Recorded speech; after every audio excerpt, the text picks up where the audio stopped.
નમસ્કાર દર્શક મિત્રો, જનાર્પણ ન્યૂઝમાં આપનું સ્વાગત છે।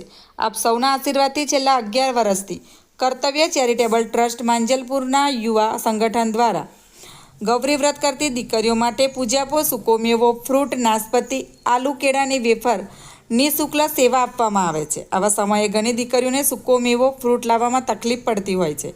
ખૂબ મોટી સંખ્યામાં દીકરીઓ સેવાનો લાભ લીધો। સેવાના ઉપદેશથી દીકરીઓના આશીર્વાદ લઈ ધન્યતા અનુભવીએ છીએ। સ્વચ્છતા અભિયાન અનુસંધાને કાગળની થેલીમાં મૂકીને ખાવું આપવામાં આવ્યું। માંજલપુર વિસ્તારના એસીપી કટારિયા સાહેબ, વિસ્તારના કાઉન્સિલર સમાજસેવક હેમંતભાઈ વિશાલભાઈ ઠાકોર, જયેન્દ્રસિંહ ઝાલા, વિશાલભાઈ પટેલ, મોહનસિંહભાઈ બક્ષી પણ હાજર રહીને આ સેવામાં જોડાયા હતા। Bureau report, જનાર્પણ news. આવા જ નવા સમાચાર જોવા માટે જોડાઈને રહો જનાર્પણ ન્યૂઝ સાથે। અમારી ચેનલને લાઇક કરો, શેર કરો, સબસ્ક્રાઈબ કરો। ધન્યવાદ।